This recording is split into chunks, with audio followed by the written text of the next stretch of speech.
Dans le cœur de Sheila, connue dans le monde entier sous le nom d'Annie Chancel, la plus grande tristesse n'était pas les faux pas dans sa carrière ou les critiques du public, mais la perte de son fils unique, Ludovic Chancel, en 2017. Ludovic, l'enfant qu'elle et son ex-mari Ringo, Guy Bale, ont accueilli en 1975, est décédé à l'âge de 42 ans d'une overdose de drogue, une tragédie qui a brisé le cœur de Sheila. Née le 16 août 1945 à Créteil, en France, dans une famille de classe moyenne dont les parents étaient de vendeurs ambulants, Sheila a grandi dans un environnement simple mais chaleureux. Enfant unique, elle a toujours eu de grands rêves, allant de devenir artiste de cirque à chanteuse célèbre. Mais lorsque Ludovic est parti, tout son succès, sa renommée et sa gloire semblaient dénués de sens. Dans une interview accordée au magazine Gala, Sheila a confié « J'ai perdu mon enfant unique, une partie de moi. Le jour où il est parti, j'ai eu l'impression que mon monde s'était écroulé. Cette douleur n'est pas seulement une perte personnelle, mais aussi un sentiment d'impuissance lorsqu'on voit son fils sombrer dans l'obscurité des difficultés psychologiques et de la célébrité réticente de son ombre. Cette tristesse suivait Sheila chaque jour, s'infiltrant dans les moments où elle se tenait sur scène ou était assise seule dans sa maison vide. Elle a parlé de garder des souvenirs de Ludovic, des lettres manuscrites, des photos d'enfance, même une chemise qu'il portait autrefois, comme un moyen de ressentir sa présence. Sheila parle souvent à Ludovic dans sa tête, lui posant des questions dont elle sait qu'elles n'auront jamais de réponse. Mais ce vide la faisait toujours pleurer, surtout lors des longues nuits où elle faisait face à la vérité qu'elle ne pouvait pas changer le passé. Elle a essayé de soutenir Ludovic pendant les années difficiles, en l'aidant à surmonter les pressions de vivre dans l'ombre d'une mère célèbre, en lui trouvant un soutien psychologique. Mais la tragédie finit par frapper, et Sheila doit apprendre à vivre avec une douleur sans fin, une douleur qu'elle décrit comme « plus profonde que n'importe quelle chanson que j'ai jamais chantée ». La vie de Sheila a été un long voyage de talent, de persévérance et de défis difficiles. D'une jeune fille chantant sur les marchés de la banlieue parisienne, elle est devenue l'une des plus grandes icônes musicales de France. Sa première opportunité se présente en 1962, lorsqu'elle est découverte par le producteur Claude Carrère. À seulement 16 ans, Sheila était trop jeune pour signer un contrat et ses parents, André et Micheline Chancel, signèrent un accord fatidique avec Carrère en son nom.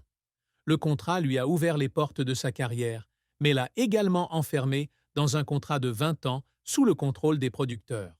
Sa première sortie, une version française de la chanson Sheila, écrite par Tommy Roe, est devenue son nom de scène et a jeté les bases de son ascension vers la gloire. La chanson, avec sa mélodie joyeuse et ses paroles simples, a rapidement conquis le cœur du public français, faisant de Sheila une star du yéyé, un mouvement musical jeune et dynamique des années 60. La carrière de Sheila a rapidement atteint son apogée. La chanson « L'école est finie » 1963 devient un phénomène, se vendant à plus d'1 million d'exemplaires et faisant d'elle la petite chérie de la France. Les années 1960 ont vu une série de tubes tels que « Vous les copains, je ne vous oublierai jamais »,« Chaque instant de chaque jour » et « Bang Bang », qui l'ont aidée à dominer les charts et à devenir l'artiste féminine la plus populaire en France en 1968. Elle a vendu plus de 85 millions de disques dans le monde, un chiffre impressionnant qui prouve son attrait intemporel. Dans les années 1970, Sheila se réinvente avec un style disco, dirigeant le groupe Sheila & B, Devotion, et créant le tube international Spacer, produit par Nile Rodgers et Bernard Edwards de Chic.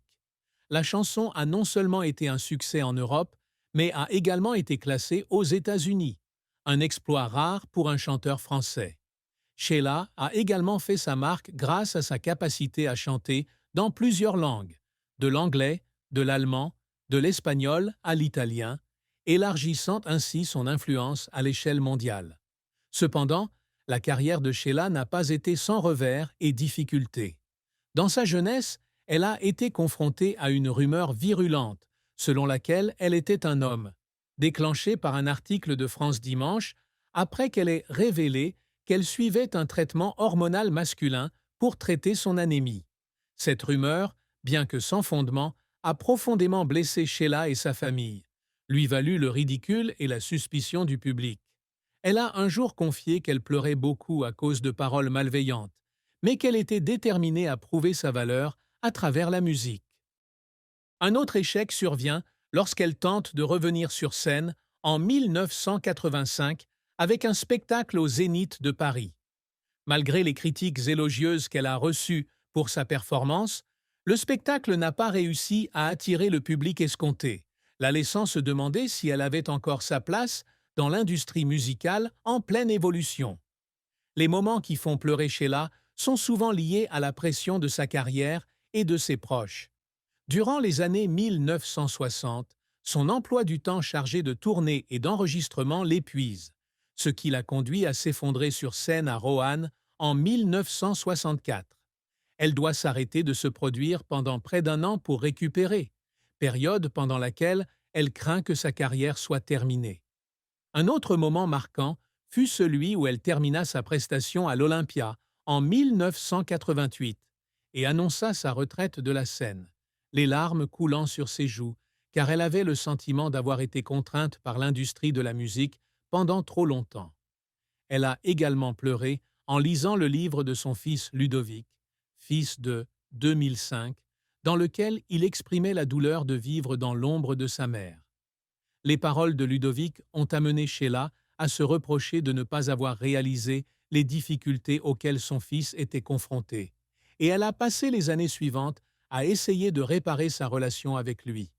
L'une des fins les plus tristes de la vie de Sheila fut lorsqu'elle dut faire face à l'effondrement de sa relation de longue date avec Claude Carrère.